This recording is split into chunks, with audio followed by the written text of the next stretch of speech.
So, good morning, good afternoon, good evening around the world. My name is Doug Brunke. It's a morning here in Los Angeles, another sunny morning. It never rains in Southern California, apparently, and I can attest that it very seems to rarely rain here. It does sometimes rain on your sales parade, and that's part of the reason why we're here.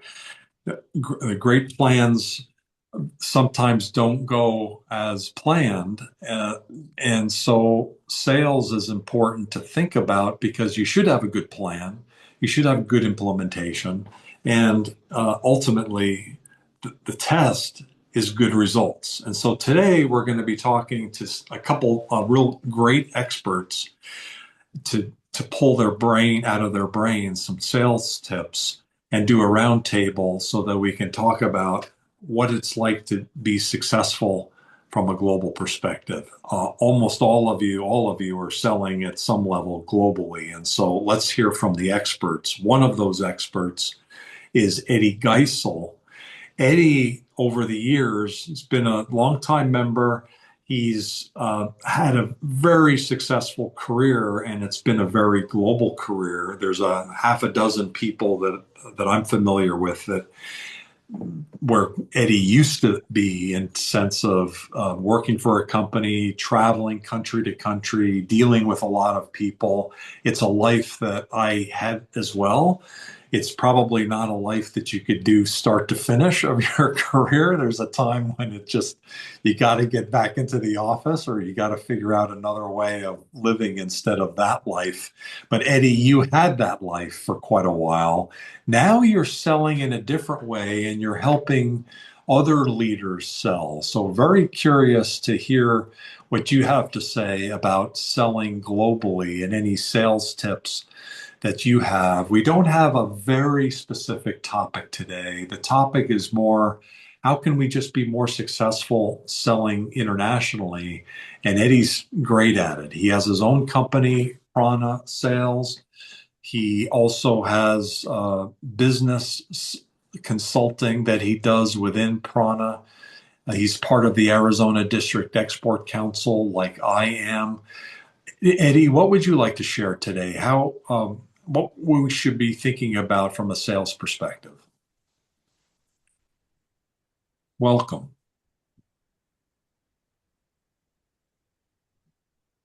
Oh, let's see what's going No, on no, here. it's me. It's Oh, me. there we go. How you doing? Good. Sorry, I had a different camera on. You're in Tucson probably today, eh?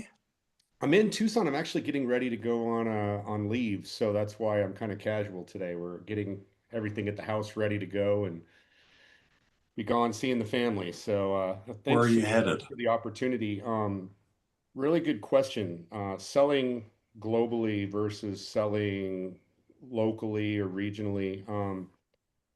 The biggest tip I have for my clients is do the work up front to really understand your market, understand the total addressable market, understand who your buyers are and what their ICPs are, so that you target the right people. Efficiency is everything. I mean, if you go into a new market and you're not efficient, you can waste a lot of time and a lot of money.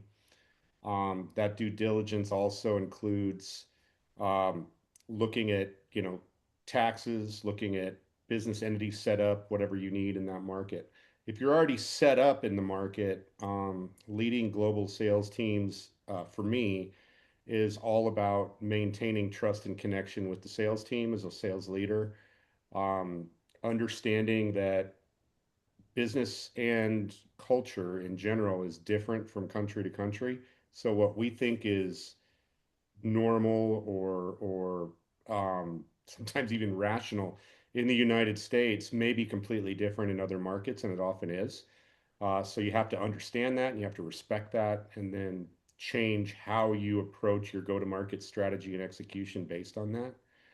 Um, the biggest challenge that most of my clients have right now is, even if they do all of that, I deal with mostly technology companies that develop wonderful innovation. They They come up with a new wonderful mousetrap. But when they go to market to sell that mousetrap, they sell the features and benefits of it, but they don't connect with the client. So the thing I'm noticing is the more we go to automation and the more AI that we incorporate in our day-to-day lives as leaders, sales leaders, um, the more distant we and our team become to the actual buyer because we're automating everything. We're automating workflows, we're automating emails, some people are. We're doing virtual meetings rather than spending the time and the money to go in front of somebody and have a face-to-face talk. And what's going on is it's eroding trust, and the relationship between the buyer and the seller is becoming distant. So what I always tell clients is automation's great. There's things that AI can do that will absolutely speed up your workflows. It can speed up your KPI tracking, and how you do prospect or lead generation. But when it comes to actual selling, you need to be present. You need to build those trusting relationships. And you need to be selling based on how people buy rather than how you think you need to sell. So it all comes down to what the customer needs are and then delivering it. So that's a few things, Doug. I could go on and on, but those are the main things I'm noticing. Most of my clients coming from Australia and Latin America into the United States and Canada, as well as those in the United States that are looking to go out. It's the same challenges across the board. A lot to unpack there. There. Thank you for sharing that. I've also brought Dan Hinman up on the stage in a spotlight, and I wouldn't mind Dan, maybe from a structural standpoint, if you wouldn't make some opening comments as well, and we can turn this into a roundtable. You do sales for a living, just like Eddie does these days. And so you've got a structure that you got, how you help companies get to the next level. Could you talk a little bit about some things that we should be thinking about and maybe build off of some of the things that Eddie just chatted about? Yeah, absolutely. Eddie, good to see you. And I'll piggyback on a couple of things you say, which I believe are 100% true. You know, knowing your client, knowing your market, knowing your competitors, knowing your buyers, knowing what rings true, those are all really important factors. And they differ, as Eddie pointed out, from place to place. In my career, I've managed teams in the US, the UK, France, Germany, Italy, the Nordics, Netherlands. And there's all differences, in how people like to get information, receive information, how we outreach to those clients or prospects. And so it's really critically important to figure out, what is unique to that culture and that country. One thing I find that is common, though, is the need to really have a selling system, selling process, right? So a regular, repeatable selling process that everybody understands and that they follow. So, who are we talking to? How many calls are we making? Well, how are we going about and building opportunities and giving salespeople a path, with metrics and targets. And what's really underpinning all those things is proper sales management and how we're managing salespeople. So, one of the things that I find when teams are not performing, regardless of the country, is because they don't have a really strong selling process in place. This system, I call it a selling system, and they don't have very good sales management. They're not doing the one-to-ones. They're not doing the coaching. They're not really analyzing the opportunities that are coming into the funnel and really asking how we progress those deals. So that's really where I focus most of my efforts with businesses today is let's build this system. Doing all the things Eddie talked about is upfront kind of foundational work, the ICPs, the buyer personas, competitive differentiators. That is all critically important. And it's surprising to me how many organizations, no matter how big they are, don't have clarity around those issues. But those are table stakes to come into the game. Now we've got to build a system around it, right? And get everybody working the system day in and day out and coaching and training their salespeople. And so a lot of uniqueness in the beginning part, building that foundation, but the system can be applied across the world. Salespeople want this path. They want coaching. They want direction. And so many companies just don't have that repeatable sales engine that they're working and managing and coaching to. And that's my thought. I, Eddie, you're shaking your head yes. Oh, I 100% agree, Dan. Absolutely. Yeah. Uh, What you said at the end, Dan, I think is critically important. While culture and business practices from country to country around the world are very different, how people buy, like when you get down to the psychology of how people make buying purchases, it really is similar across the world, and it really comes down to defining what the needs are, creating a solution that meets those needs, and then being able to articulate the value of that solution and getting them to agree to it. And that's culture to culture. That's the same. So those systems that Dan's talking about need to follow how people buy rather than how you might want to sell. I see a lot of companies, well, we're going to follow this five-step sales process and it's all, we're going to do this, we're going to do that, we're going to send an email here, and all the workflows are clear, which is not a bad thing internally. But if you're not focusing on confirmation from the buyer, and getting them to confirm through the sales process that you're on the right track, you're wasting your time. And often the KPIs that are tracked by many companies are internal KPIs that really don't give you good insight into how realistic this deal might be. Yeah, yeah, that's so true. And Eddie, I know you and I are in similar fields, and there are so many other people out there doing similar things, but they take a system and they try to force fit it to the company or the organization. They're not doing exactly what you said, figuring out what is unique about that business and the way they sell and the way they want to communicate, and developing a system tailored to them. It's a major difference I see out there. Stephen Strittmatter, I don't mean to put you on the spot, but you've got your mic open and, and your camera on, and No, that you sell across borders, right? yes, Is any yeah, of this resonating for you? everything. In fact, that's exactly what our main business is. The I've been on both sides. As far as dealing with clients who are coming into Europe, for example, or Europeans going into the US, for example. Um, it's the basic needs you could say are the same, but it's going in there without understanding um, what the client wants, understanding the culture, how they do business.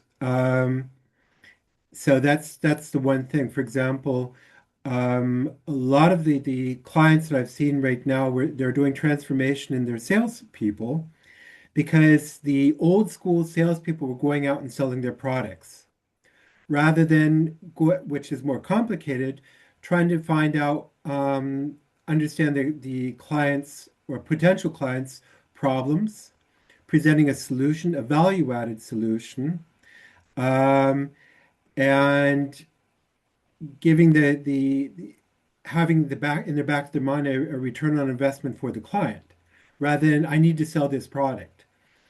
And a lot of the old school salespeople have had major problems with this, especially when you're dealing with, let's say, more complex products or more complex solutions, and missing the point where, yes, my product is more, but if you look at everything and give the um, understand the process of the client, what they're doing, a lot of the salespeople are missing the point. Well, yes, my product is more expensive, but at the end of the day, the client is saving money. But you can't do that with trying to sell a product. You have to try to understand the problem and sell it, and then sell a solution based on the customer's need. And believe it or not, so it sounds simple, but a lot of you could say, old school salespeople completely miss this, and a lot of companies are having problems training the people, getting them to understand, or even having some of the salespeople wanting to understand this. And we're coming in either replacing people or giving sales training if need be. And that seems to be across different industries. So, Well, sorry to interrupt. I agree with you 100% on that point, and I just wanted to add one thing that these people who are missing this concept of, selling the solution, solving a problem, and just focus on selling a product, they're also losing out on price because they're not mm, talking about value and really the problems that they're solving. They're being forced to discount, and when you really focus on the client's issue and really showing the client the value that they're going to get from your solution, you're going to get a better price for that product or that. mm, But yeah, it's a really it's more critical point. complex. It's more complex. Yeah, yeah, absolutely. May I add, I think, Stephen, you're absolutely correct. I'm seeing also, so with what you were calling old school salespeople, I may fit into that in terms of training and such, but you know, back in the day, the boiler room tactic of here's your sales goals, go get it, and just push your sales team to do it. Um, for whatever reason, it worked as long as there was still some value selling involved, because people back then would just whatever the boss says, let's go. Okay, we're being pushed to go perform, let's go. Mm, Nowadays, though, with the younger generation, it doesn't work at all. So no. they actually, I found that when you put the time in to coach and you create clear connection around purpose, like the purpose of the business and how you deliver value to customers, your younger salespeople actually take to value selling really, really well as long as they feel connected to that purpose Mm, and as long as they feel like they really are delivering value. So I think it's an interesting point you bring up, Stephen, because yeah, a lot of people that have been selling for a long time are just used to the boss pushing them, and the younger generation that doesn't work. no. They basically what, and this is what we're seeing. We're a global recruiting company, um, and what we're seeing right now with when we're doing searches or looking for salespeople, for example. I don't want to generalize this, but you're finding with a lot of these Gen Z people or kids or whatever, um, they don't want to go out. They don't want to go since basically the whole market has changed since COVID.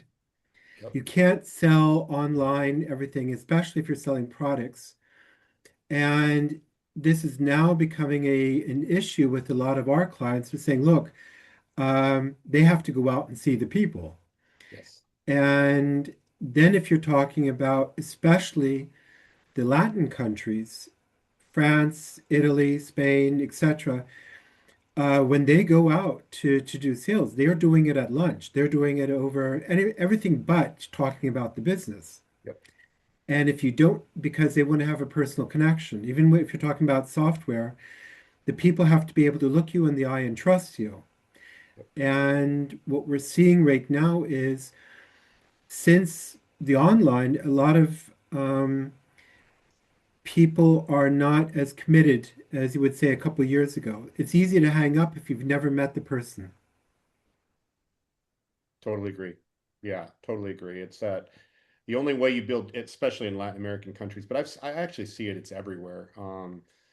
Back when Russia was open, I saw it up there too, Mm, in the Eastern European countries, definitely Latin America, Australia, which, a lot of people compare Australia culture to the United States and Canada, and there's a lot of similarities, but I mean, it very much is based on trust, to mm, get deals done. So I agree with you. Since COVID, especially in the technology, I do a lot in mining technology. And mm, prior to COVID, I mean, all the sales teams that were successful in the world, their sales guys spent most of the time on the road going, to these remote places and meeting with buyers. And after COVID, they don't do it anymore, and the sales have plummeted because they can't get trust. It, Yeah. Well, as a parallel result, it used to be when I've been doing this now since 1997, and when I started, a lot of the companies were like, "Well, we want young people coming in doing this, etc." For a lot of reasons. And since COVID and exactly what I said about meeting the customer face to face, the companies have been now, well, Um, why don't you bring somebody 40, 50 who's willing to go out and meet the people because we've had too much of that. And it has caused well, we went a combination, somebody who's old school enough to actually want to go out and meet people. And also considering that the retirement age, especially in Europe, has gone up. Denmark is already retirement age is at 70. Germany's now debating it because of the lifespan. The average lifespan for men here is 86. The women are 88. That's the average wow. healthcare system. Lulu brings up some points on culture too. There's, the kind of the general terms. It's true, which you're all saying. And then specifically in certain cultures, maybe the way to say it is it's even more important, or the way you do it and build that trust is a little bit different. So Lulu, if you'd like to come up and elaborate, or you actually don't even need to, you can just unmute and speak if you'd like. But if you're in a bad place to speak right now, just jump in when you can. Thank Oh, you, Doug, and good to see you. Just very briefly, just to highlight, like you mentioned already, in many of the so-called relationship-based cultures, like Stephen said, they won't talk about business with you at all in the first few meetings. They just really just want to socialize, almost like suss out the kind of people you are, and to get a feeling if you are almost like using their sixth sense to get a feeling if they are happy to be doing business with you. Really, it's to start with. Yeah. Mm. how does that, like Dan, both you and Eddie, you are uh, in a location and you want to develop sales in different locations. And so, what do you do to build that trust? Because most of what you do is virtual, right? Yeah, so I guess what you're referring to when I was maybe in a corporate role, managing teams in different countries, is that what you're asking about?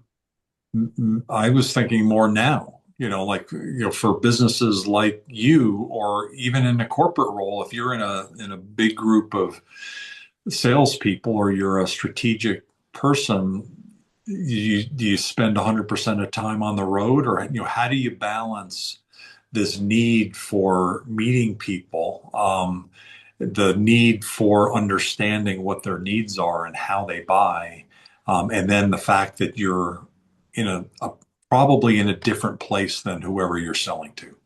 Yeah.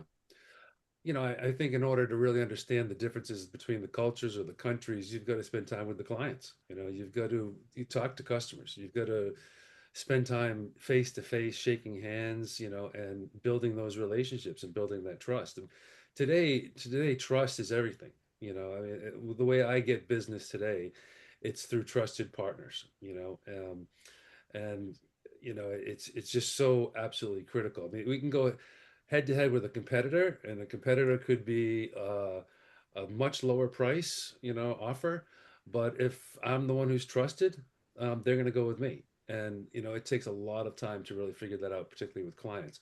When it comes For to the demand, partners that you have, how many of them have you met face to face? well, I have a lot of different people in my network, but I would say that probably 12 of them I would call trusted referral partners, and I meet with them face to face on a regular basis. Okay. Whether Mm. it be lunch, whatever, it's my family. And these are people who refer me to their clients that we work with the same type of client profiles, but they work in adjacent spaces, so they're fractional marketing people or operations people and so forth. But it takes a lot of work. It's not going to happen in the first two or three or four meetings.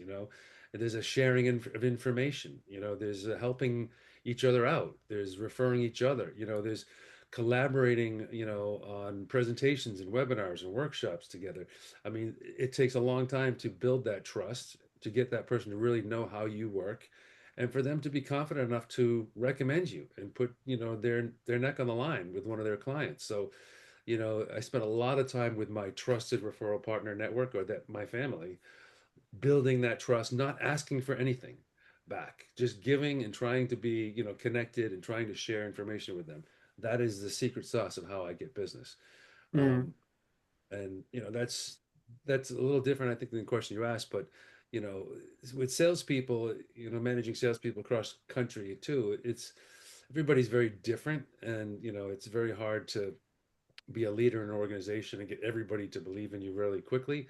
You need to spend time with people. You need to give back. You need to coach and train. I mean, every salesperson wants to be successful. They don't want to be beaten up and told you have to do this better, faster. You bring in more. They want to be shown the path to be successful. They want to be coached. They want advice and counsel.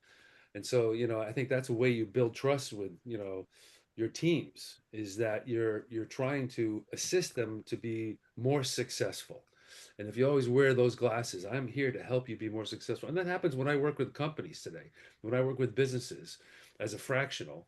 The salespeople are like, who's this guy? Is he going to come in and tell the boss that I don't need, I'm no good at my job? My focus is to try to get you to be as successful as possible, and showing you this path to be more successful. And I think over time, doing that and giving them help and support, you build that trust. But it's, mm. as everybody on the call knows, it's nothing that happens overnight.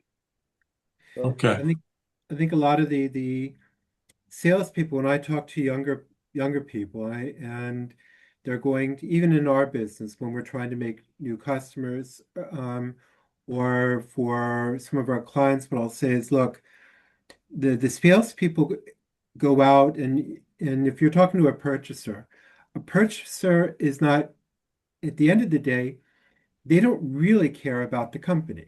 They care about, am I going to get my bonus? How can I get a promotion, etc.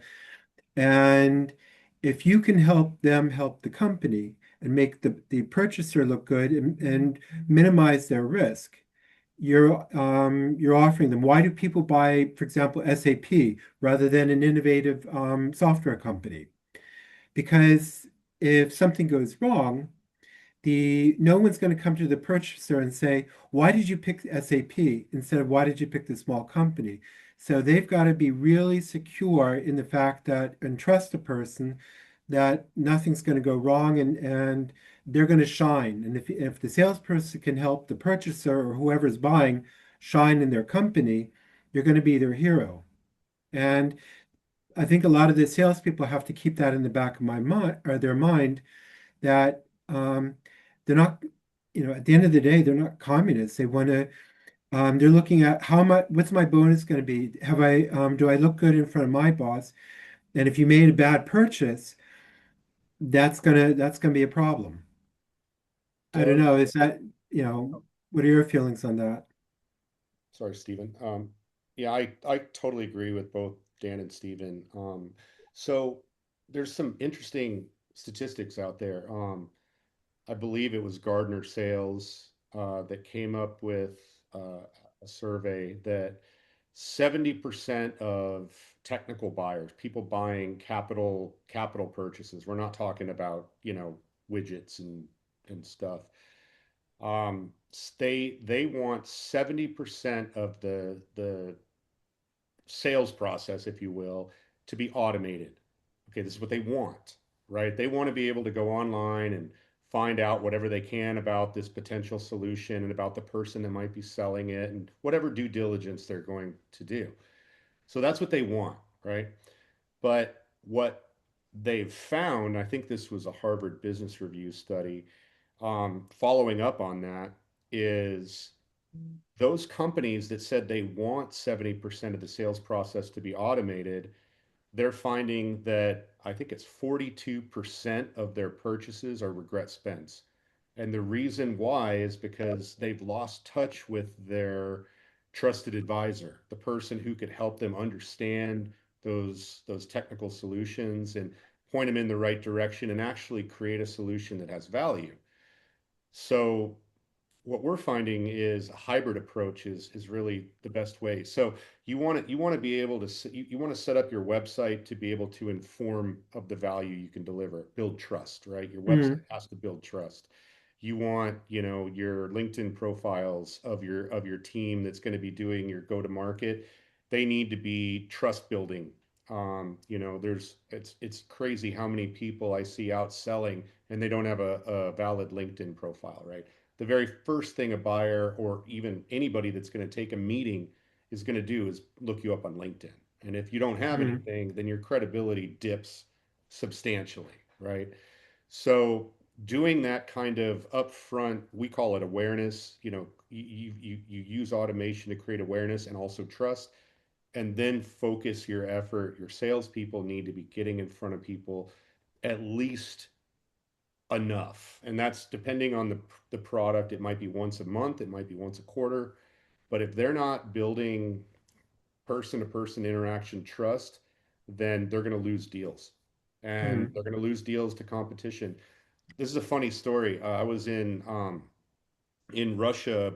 This was back in 2015, and we were on a mining trade mission.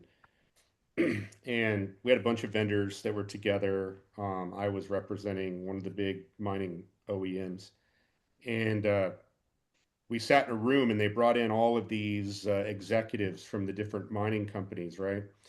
And as people were presenting whatever they had, the executives were on their phones, and they were just, blowing the whole thing off. They didn't care.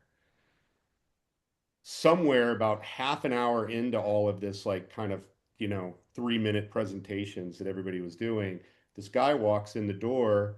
Let's just say his name's Ivan. I don't remember what his name was, but he comes in and he worked for a competitor, and he was the rep for that region of Russia. He walks in the door, 3 or 4 different company representatives stand up, give him a hug. He obviously knows everybody. And one of them, the one from the biggest company that everybody wanted to get a minute with, that person took Ivan out of the room to have a private conversation about something. And I looked at the guy, it was our country manager who I was visiting there, who brought me on this. And I said, "You see that? That's what you need to do. You need to have mm. those kinds of relationships where when people come in the door, they're coming up to you and giving you a hug. Because if you don't, the person that does is going to get the deal." I think also this personal touch, I mean, something really stupid, but I was noticing this more and more, and I think this is also going on a lot. If you go to a McDonald's anymore, I think this is probably also in the US, you don't go up and put your order um at the counter. Now they've got all these things you're going up and punching it in yourself, etc. And I said to my wife the last time we were in there, and I said, look, I would be really curious to see how much money they're losing, because if you know the sales training from them as it used to be, oh, would you like fries with that? Oh, how would you like a pie with that, etc.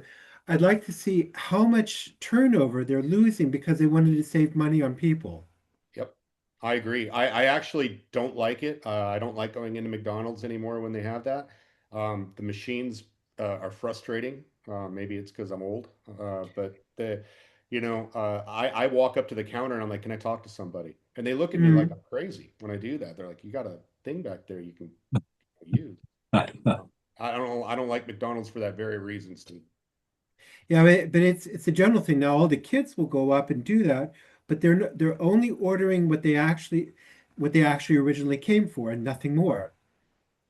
No upselling. And there's no upselling involved, and I'd like to see in a while how much turnover McDonald's is losing because they tried to do that. It's a I think they great heard point. you. I think they heard you because if you go to a kiosk now, especially around London, first of all, I'm a little bit the opposite. I love the kiosks because a lot of the people in the McDonald's don't speak English very well, believe it or not. But if you go to the kiosks, They're upselling me at every stroke of the kiosk.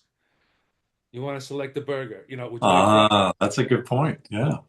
add an ice cream? Would you like to add an apple pie? I mean, they're constantly on the kiosk today, at least here, Mm. upselling, upselling, upselling. I'm just trying to scroll through to get the thing done. But I go to the kiosk because I have a difficult time communicating with the people who work there. So it's interesting how, we all have different experiences with that. Technically, that's also true here too. They don't all, even in Germany, a lot of them don't speak German very well. Yeah, yeah. Yeah.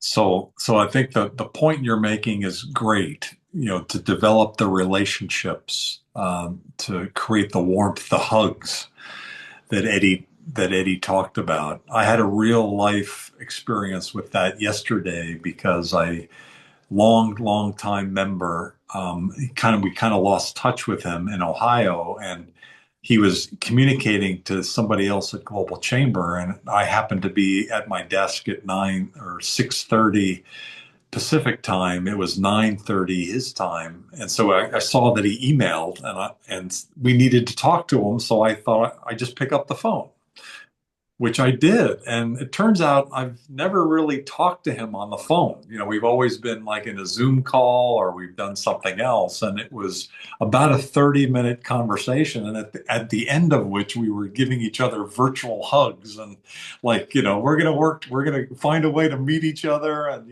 this and that. And so the things that you're talking about, especially Mm. Eddie's hug in Russia, that really resonates with me that the relationships, can really make a difference, don't they? That's why mainly, Dan, I was trying to probe with you because my imagination of you now is that I had presumed that you were selling like in different parts of the country or in different parts of the world. And so, how could you possibly meet everybody? But the way you've structured it is you've got 12 partners who are bringing these people into you, and you're leveraging the trust that they have with these people. And then I presume you're doing virtual work, right? To some extent to sell? Yeah, no, that's exactly right. It's Okay. as soon as if they're trusting me and they're willing to introduce me to somebody they're working with, Yeah. that trust is transferred to some extent.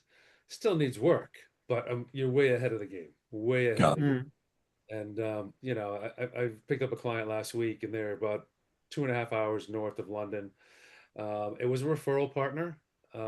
Somebody referred me, which was fantastic. And we hit it off well on a Zoom call. But next week we're in person the entire day, and we're going to be working together in their office for the next 4 weeks, a day a week, face to face with their team. And so, yeah, it takes a lot of work, but In the case of Eddie, he's in Tucson, Arizona, which is not the smallest place in the world, but it's not in the center of a lot of the activities. How do you manage that? And by the way, Tucson is also the site of Paul McCartney's retreat where Linda McCartney lived, which I didn't completely fathom until I just finished his book. It's still there, and I guess Paul McCartney still arrives from time to time. But part of the reason he goes there and why Linda McCartney went there was it's out of the way. And so, Eddie, you're a little bit of that. How do you manage through that with your business? Yeah, I tend to take a hybrid approach. So as Dan just said, I mean, you're going to have to do a lot of meetings remotely, and there's nothing wrong with that, as long as you're still fulfilling whatever the need is to build the trust, right? So if it's imperative that I sit in front of somebody and build that trust and have that one-on-one conversation in person, then I do it, and there's a cost associated with it, but the benefit has to outweigh the cost in terms of that relationship. Yeah. So I do both a Mm. lot, and it's kind of juggling, right? What I try to do is minimize from like a lead generation standpoint. You can automate a lot of that.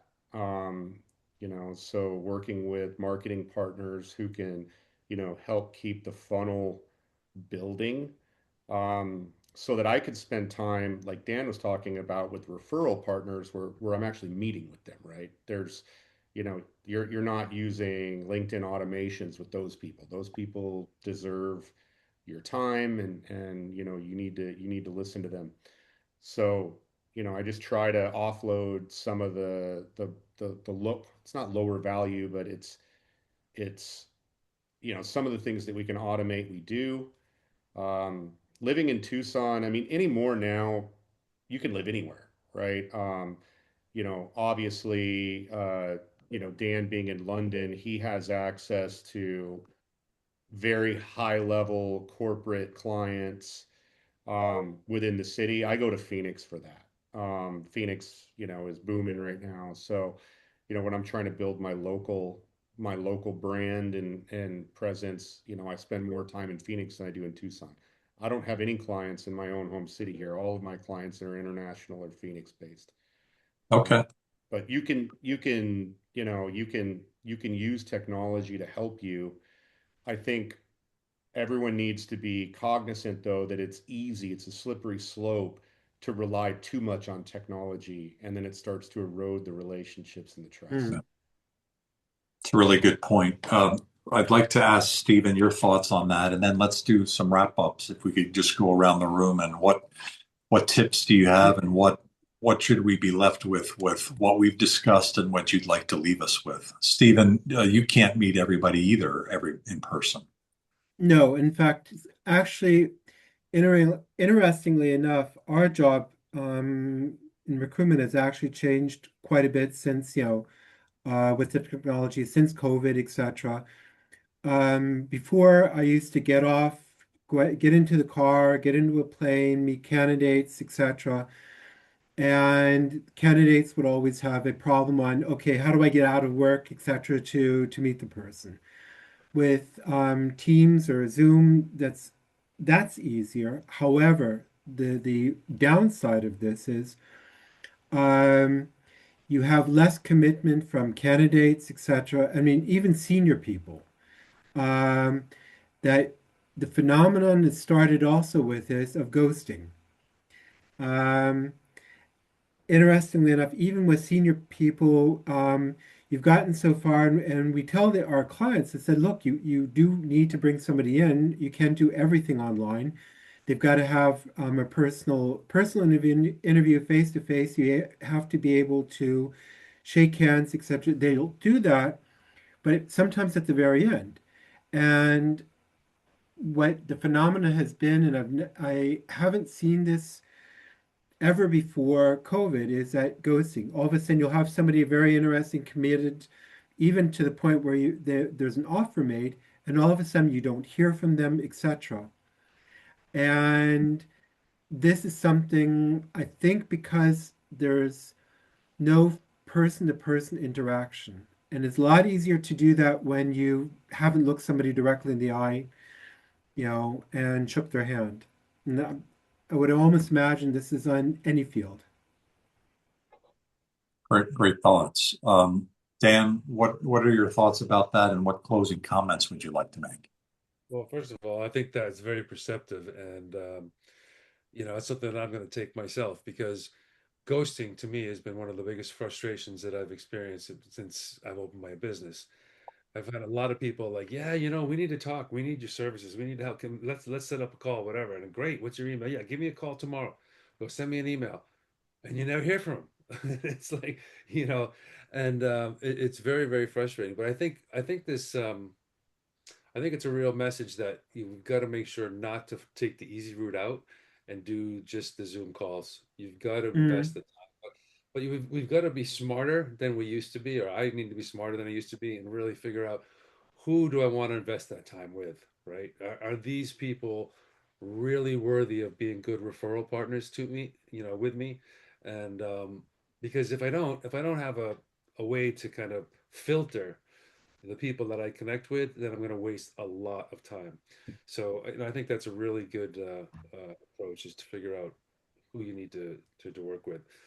It's my closing comments are really just about this trust and building this referral partner network. Things that I have found really beneficial in investing time in those relationships with those 12 people, and just mm. treating them like they're my family, and helping them, and having a servant mentality. What can I do to help you? and the more I come to the table with those questions, the faster I build trust. Thanks for emphasizing that and reminding us of that. It's easy to forget. I think that points around technology facilitating, we kind of get sucked into that and we forget the most important things, which are people and their needs. And so thank you for emphasizing that. Eddie, what would you like to share in closing? Yeah, just following up on the ghosting topic because it's probably the biggest issue. There's a lot of reasons why a buyer can ghost a seller, but um, when I'm working with clients, I try to get them to understand how important it is in the initial conversation. Um, and this can be a virtual conversation. Not only do you need to define their problem, but you need to define the cost of the problem and then inflate the problem quickly in their mind to where they feel like they need to do something about it. So, kind of following the rabbit hole down to, well, how much is this actually affecting you and your role or your business, productivity, whatever it is? Um, and then that gives you a North Star to always, kind of point to in all your interactions. Like, this is for you. We're trying to alleviate this big problem that you agreed you have. It doesn't always work. You could still get ghosted, but this is where I see a lot of clients when they rush in trying to get a proposal out and they don't establish that up front and they don't get agreement from the client that this problem is big enough for them to do something about, then often you can be ghosted. Um, I guess my closing comments, I want to focus on sales leadership because we've been talking about the buyer. It's as important to have these types of trusting relationships with your sales team. Um, I see a lot of global sales managers. They get busy. They might check in with their sales rep in another country once a week, once every 2 weeks. Then they have a monthly sales meeting where they'll bang on them about not hitting certain numbers, whatever those KPIs are. And none of that builds trust and commitment and loyalty. Um, you really need to connect with their purpose, understand them, what motivates them, because they're all different. People are different. They have different motivations, different dreams. And I think once you get to the point where they feel like you understand them, then you can really push a lot of you talked about sales systems, Dan. You can really drive things through those sales systems when you have true buy-in. But I see, honestly, unfortunately, more often than not,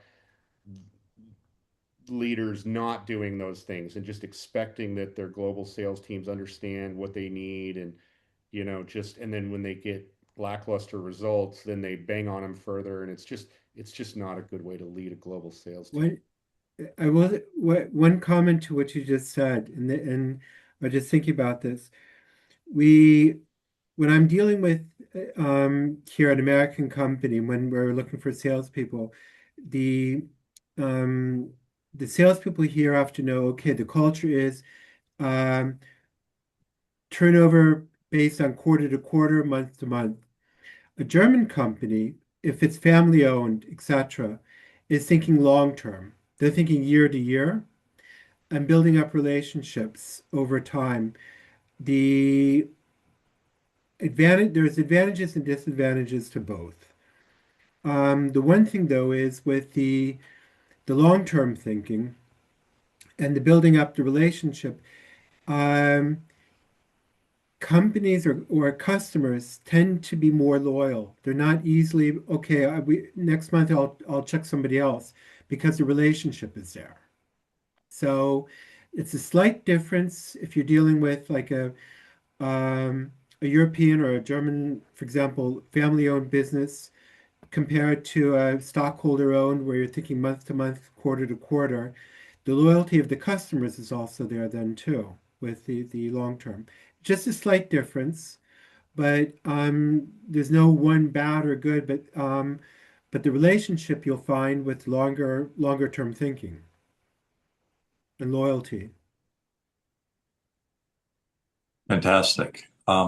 Thank you all. Great conversation, great information, and again goes back to the personable side. The people buy, people sell, and the people who sell need to understand the people who buy and why they do it, and that includes a variety of questions that we sometimes skip over. We shouldn't be skipping over them. And sometimes it requires people being in person. And, for me, that was one of my biggest takeaways of today is that, everything we do is virtual at Global Chamber from almost everything. But it's finding someone in these different cities and then leveraging their trusted network. And that goes back to Dan, to what you've modeled, finding 12 people that you get to meet in person and then leveraging their trust. They trust you, you trust them, they trust someone else, that someone else then trusts you. And that relationship is hard to manage for most people. And you've been able to figure that out. So I'd probably like to think about that for our next conversation is that dynamic and how to leverage that along with the systems. You've talked a lot about systems today and what systems will facilitate that. And time management. Time management becomes important because you can't meet everybody. So how do you prioritize? So there's a lot left on the table. This is an endless topic. That's why we do it so frequently. The fact that you guys have spent some time today and shared your expertise means a lot. Thank you very much.